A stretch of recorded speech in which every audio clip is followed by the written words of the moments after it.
Road Rash, good evening, Craig. Just seen the incident from last night on Facebook via a video, and there was a spitting incident. I'd seen it the same, and I'd seen the video from the guy that was involved in it. Now, one thing I didn't know that was mentioned is that the guy that was involved in the incident with Simeone, I think he's had a stadium ban order in the past, but going off what we'd seen last night and what was said, Simeone just lost his mind.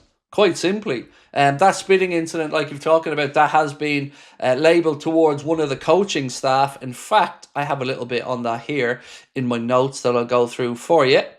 So, UEFA are set to investigate allegations that a member of the Atletico Madrid backroom staff spat at Liverpool supporters during a row near the end of the game. It was after Liverpool scored the winner with Virgil van Dijk. And look, this is where I would say to Simeone, grow the fuck up. If you can dish it out, you got to be able to take it. You guys know here on the channel, I'm a bit of a shithouse. I love on a wind-up. And I would have been given a Billy Biggin as well towards Atletico Madrid's manager if I was on the sideline. But that's part and parcel of the game. And he needs to handle it better. Because what we'd seen there last night was Simeone giving a Billy Big bollocks when they scored the equaliser, running down the sideline, celebrating with his teammates. But he couldn't handle the banter back from Liverpool fans when Liverpool got the winner.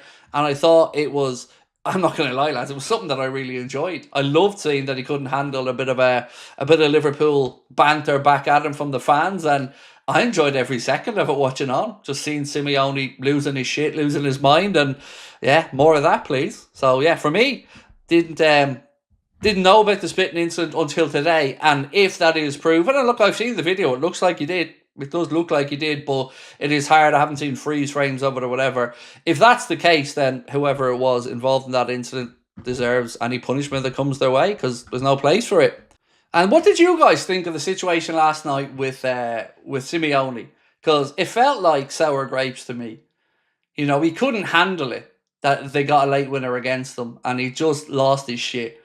Because when they scored the equaliser, you could see him celebrating then, running down the sideline, you know, giving it to the Liverpool fans who had to sit there and take it.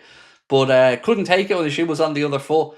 And can't dish it out, then don't be giving it. You know, if you can't take it, don't be dishing it out. And Simeone left and looked like a little bitch last night. And even in the press conference afterwards, just going on like a little bitch. And did I mention little bitch? Because little bitch is exactly what comes into my mind. Supposed to be hard man, you know. Argentinian tough boy out there, leading the team, conducting the orchestra, can't take a bit of banter and he loses his head just because they conceded a late winner. I love it. I love it. More of that. That was like oxygen to me. I loved it. Phil said, I think the fan went too far by doing that. How is that too far? Phil, come on, dude. He didn't insult his family. He didn't, you know, he gave it to him and said, take that, you shithouse. That's banter, man. Sticking a finger up at somebody. Watch every time we concede, look over to the away fans and see what happens. And then what happens if we go and win, look back at the opposite. That's banter. Your man did nothing to him. He was just a petulant little bitch, Simeone, if we're being honest about it. I thought the fan did what every other fan did, was just give him a bit, and he couldn't take it. And I love the meltdown, man. Maybe I am just a shithouse, Phil. Maybe I'm wrong on this one, but I enjoyed every second of it. Keith Hackett said we're going to get a fine. Again, this is named at you, David, but the fuck does Keith Hackett know? Get a fine for what? What exactly did we do to deserve a fine? Did anybody get up out of their seats and get on the pitch? Did anybody throw anything at him? Keith Hackett is a rent-a-mouth as a former referee. And look at who he works with and for.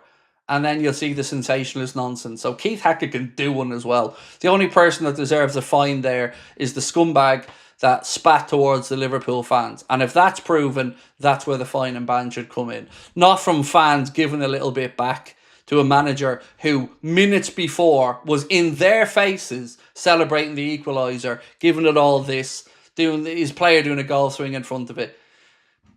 He just can't handle it.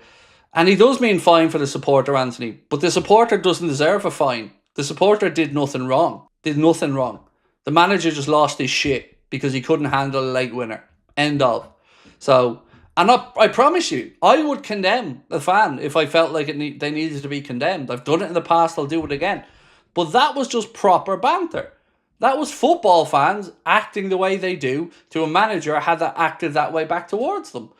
And if Simeone really was receiving abuse for the whole game like he goes on about, well, why didn't he make the fourth official or the referee aware of it? Why didn't he make the police officer aware of it? Why didn't he ask for the people who are apparently abusing him the whole game to be ejected from the stadium? I'll tell you why. Because he's full of shit. That's why. Simeone, again, is a bitch and couldn't handle a bit of banter. That's why that came around last night. So, again, I don't believe him.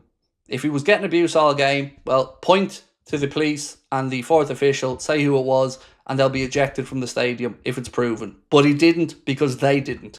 Nobody wants football to be tennis. People need to grow up. Emotion and banter are part of the game, said Nicholas. Absolutely, dude. Absolutely. And I don't want to take it out. You know, we're all emotional about football. That's what it does. Football makes us emotional. And yeah, you don't want to cross the line. Of course, you don't want racism, xenophobia, hate about ethnicity or anything. Nobody wants any of that. But that wasn't what happened last night.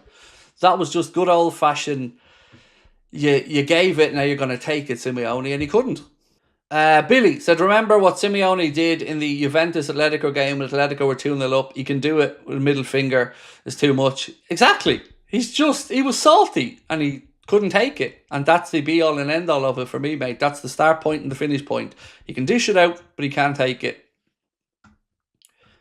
And did you see in the press conference, by the way, somebody tried to say, was it about the Falklands? I mean, come on. Come on. Like, just looking for something that isn't there.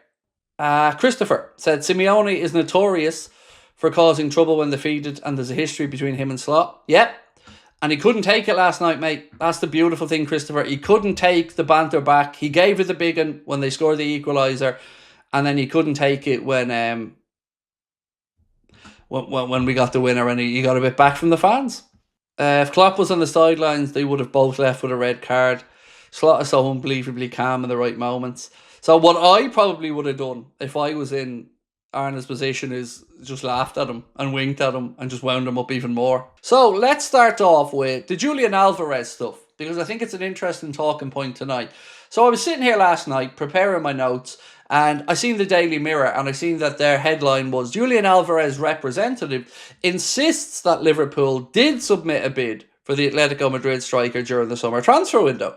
And that kind of got me thinking, did we? I didn't hear anything about it.